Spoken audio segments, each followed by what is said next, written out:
Imagine that you are learning how to ride a bike. While you may be nervous to start, you are excited to learn and eager to experience the joy of the ride.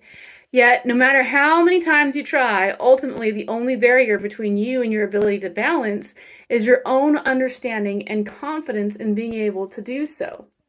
Only after you've learned how momentum works and how to trust its use will you succeed. From experience of others, you know that just because you don't get it the first time, that doesn't mean that you're doomed to failure. Now, I want you to think of the bicycle like you would your own confidence level. Only after you understand the basics of momentum and learn to trust and the right balance within yourself will you fully be able to handle a Doberman. To put it more clearly, think of your Doberman like you would a magnified reflection of your true self. Their connection with mankind is so deep that no matter how much you try to fake how you feel, they'll see who you are to the very center and respond to it. Now, while this may seem intimidating at first, it is actually what makes the Doberman a true protector of the people, and even excellent candidates for service work due to their extremely sensitive, loving, and intuitive nature. All this being said, I don't want you to get any confusion between Dobermans and your own fears. It isn't your inner demons that will damage a Doberman's connection with you so much as it is how you feel about them, towards them specifically. So think about these two different scenarios as an example. Scenario number 1, Susan has no experience with large dogs at all and has now gotten her first Doberman puppy.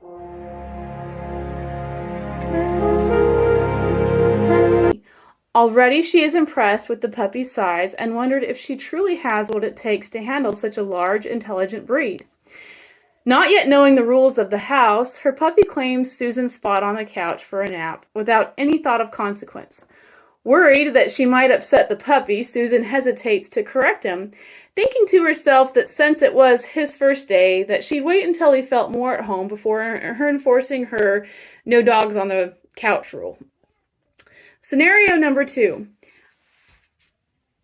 Mike is also a first-time Doberman owner, but he has had a large Mastiff in the past and so felt confident that a Doberman could be handled much the same way.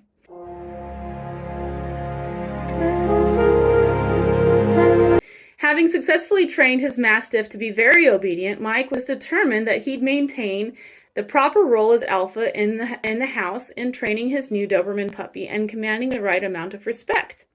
To start off, Mike plays with the puppy for a minute and quickly discovers that she's very good and food-driven.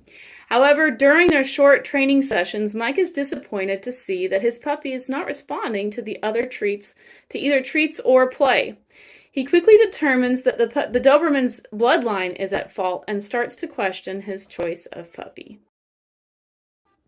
Keep in mind that in both of these scenarios, neither owner stopped to take into consideration their Doberman's personality and unique needs. While I will go into more detail on this later in the course, I want you to focus first on the attitude that these two new owners had. The first needed more confidence in herself. The second was at fault by expecting too much too fast. So here's a quote by James Allen. "Good thoughts and actions can never produce bad results. Bad thoughts and actions can never produce good results." Look closely at the attitude of the woman from the first scenario. Not only did she lack confidence in her own ability to handle a Doberman, she was also lacking trust in her puppy. As the puppy grows, so too will Susan's concern for keeping it under control. Unless she can harness those thoughts of self-doubt and stop being intimidated by her Doberman, she will never be able to properly handle it. Now consider the man from the second scenario. In this case, his puppy was not responding to their training sessions because the Doberman can tell that the man was more interested in establishing dominance than building trust. Her refusal to take the treats or to engage with him in play was her way of showing submission.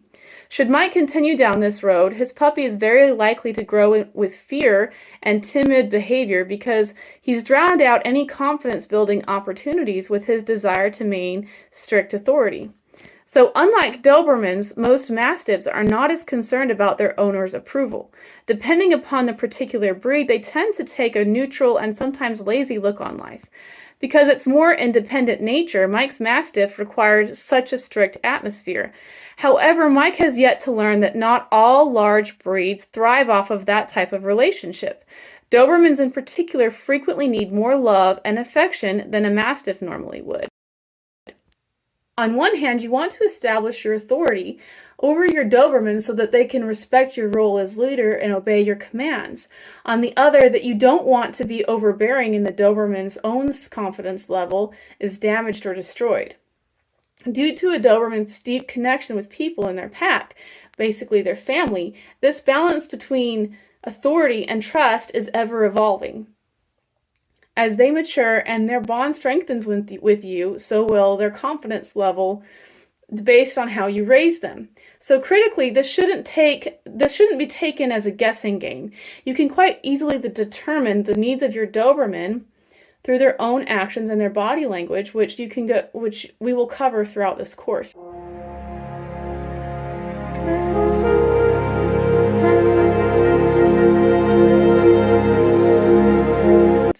This will include information on how to control an alpha-type Doberman without damaging its confidence and how to build the confidence of a Doberman that is more submissive.